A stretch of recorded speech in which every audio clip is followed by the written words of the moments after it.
কেকটা কেউ দেয়নি আজকে? আচ্ছা,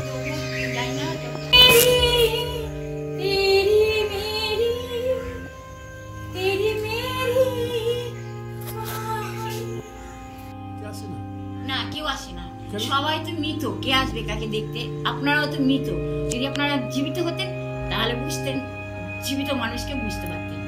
মেয়েটা কেউ যখন একটা মৃত, তো মৃতর সঙ্গে কে পারে? একটা মৃত মানুষের সঙ্গে কি জীবিত মানুষ থাকে কখনো?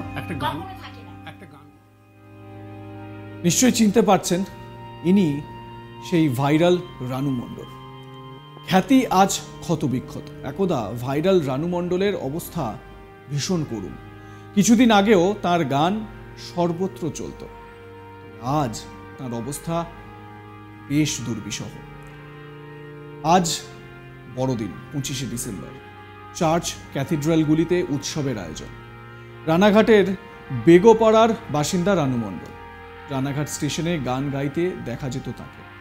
স্মার্টফোন আর সোশ্যাল মিডিয়ার দৌলতে কয়েক বছর আগে ব্যাপকভাবে ভাইরাল হয়েছিলেন। তার সুরেলা গানের গলায় মুজেছিলেন রাজ্যবাসী। শুধু এ রাজ্যেই নয়, রানু মণ্ডলের ম্যাজিক পৌঁছায় মুম্বাইয়ের মায়ানগরীতে। হিমেশ রেশমিয়ার সঙ্গে গানও রেকর্ড করেন। আবার জনপ্রিয় রিয়েলিটি শোয়েও দেখা যায় তাকে। এখানে সেখানে বিভিন্ন অনুষ্ঠানের ডাকও পেয়েছেন। তবে খ্যাতি ছিল কয়েক মাস, তারপরই তাকে নিয়ে ট্রোলও হয়েছে প্রচুর। ট্রোলের জ্বালায় তাকে ঘরবন্দি থাকতে হয়েছে। সেই রানু মণ্ডলের বাড়িতেই পৌঁছলো আজ তাক বাংলা। গিয়ে দেখা গেল বাড়ির কোলাপসিবল গেট বন্ধই রাখেন রানু। ডাকাডাকি করলে বাইরে আসেন, কথাও বলেন। অভিযোগ ঝরে পড়ল গলা থেকে। রানুর অভিযোগ, তার খোঁজ কেউ নেন না। গত কয়েক বছর ধরে বেশ খারাপ অবস্থা চলছে। এখন তার জনপ্রিয়তায় ভাটা পড়েছে। রানু খ্রিশ্চান ধর্মাবলম্বী। এখন তার এমন অবস্থা যে নতুন জামা পরে যে চার্চে যাবেন সে অবস্থাও নেই। তাই বড়দিনের উৎসবে চার্চে আর যাওয়া হয়নি। অর্থ এবং চেহারা দুই কমজোরি হয়েছে।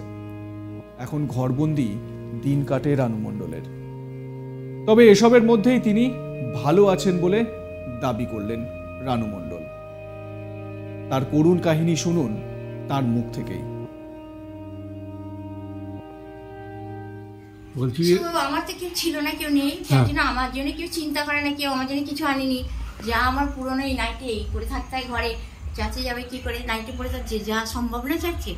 সম্ভব নাইটে পরে যা না কেউ যায়? তাহলে তো উন্মাদ পাগল না পাগলি বলবে নাকি? আচ্ছা রানুদি, বলছি যে তুমি এই যে এই বছরটা কিরম ভাবে কাটাচ্ছ?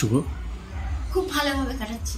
আচ্ছা, হ্যাঁ, যারা মনে করে যে নিজে ওরা খুব সেজে গুজে খুব সুখী আছে, মনে তাদের থেকে অনেক ভালো আছে। আচ্ছা, আর বলছি আজকে চার্চে যাওনি?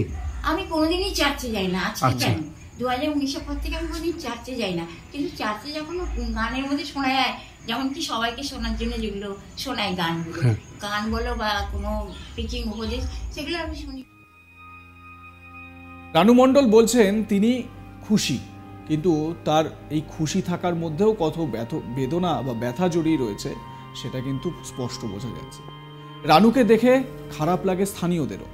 এই এলাকারই বাসিন্দা নিশা জানালেন, এখন ওনার জন্য ভেবে খুব খারাপ লাগে। যখন পপুলারিটি হয়েছিল তখন তো ভালোই ছিলেন। নিশা দেবীর বক্তব্য, যিনি স্থানীয় বাসিন্দা, রানু মণ্ডলের প্রতিবেশী, তিনি কি বলছেন শুনে নিন।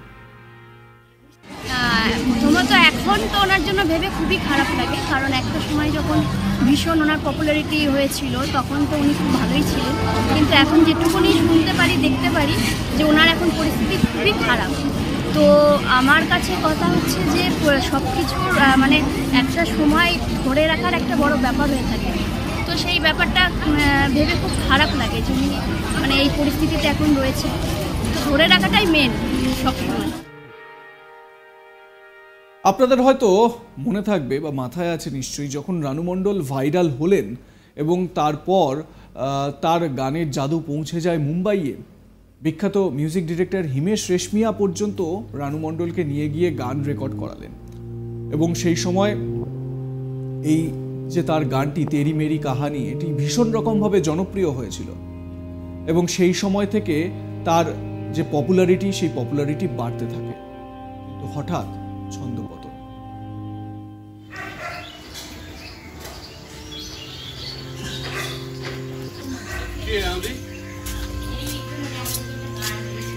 কেক টেক কেউ দেয়নি আজকে?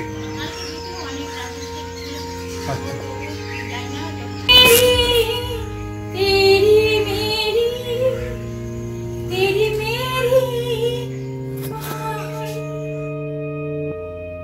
আপনাদের মতামত জানান কমেন্ট সেকশনে। দেখতে থাকুন আজ তাক বাংলার ইউটিউব চ্যানেল, সাবস্ক্রাইব করে নিন চ্যানেলটি, বেল বাটন প্রেস করতে ভুলবেন না।